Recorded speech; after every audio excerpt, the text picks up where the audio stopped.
Hang on to your hats, Multiverse fans. We are going to go deep down the Star Wars Rise of Skywalker rabbit hole. How is everybody doing today? My name is Jimmy, and spoiler alert. This is a huge, huge spoiler alert. If you don't want any theories or thoughts on the plot for Rise of Skywalker, if you don't want leaked information, you should probably click off this video right now.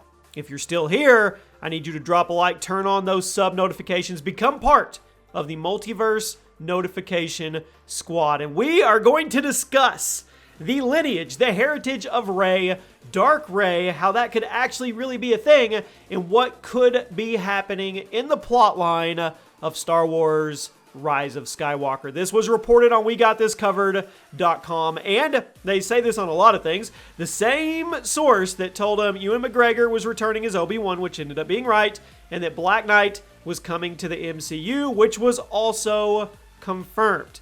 Their sources are saying, are you ready for this one? That Daisy Ridley's Rey could actually be the granddaughter of Emperor Palpatine in Rise of Skywalker, which would kind of make sense with the teaser trailer we got showing the Darth Rey. Now, there is another theory out there we talked about and discussed that could be a clone version of her, which would also make sense because back in the cave, there was multiple versions of her. But anyway, we're going to stay on track with this one and focus on this one for now.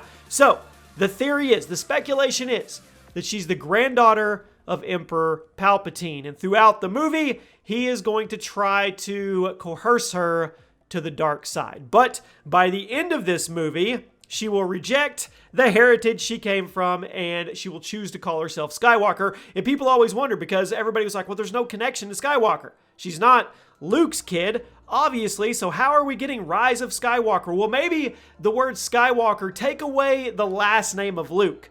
Maybe it's more of a symbol, more of a branding, which I'll get to in a second. So that's what they're saying, which it makes sense. Rise of Skywalker, yet she's not Skywalker lineage or heritage, but this could be a way around that. And they say in the final shots of the movie, she will be seen at Tatooine, where Luke grew up, and that will shut the book on the Skywalker saga. So how does this all tie in?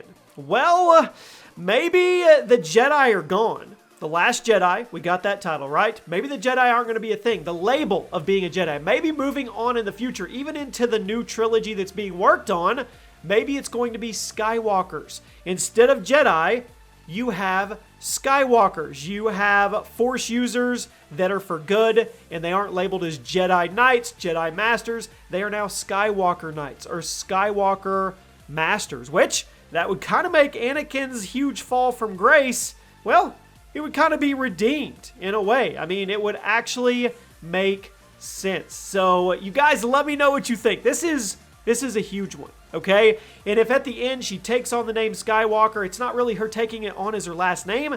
It's her taking it on as that's kind of replacing the Jedi. And maybe that moves forward into the new trilogy that we know is going to completely be on its own accord and not really have anything to do with the Skywalker saga. But yeah, Rey as Emperor Palpatine's granddaughter. Now, I want to know, the question comes to mind to me, who did Emperor Palpatine get with to have Rey? And if that's the case, that leaves a loose end that they need to tie up. Who's the woman?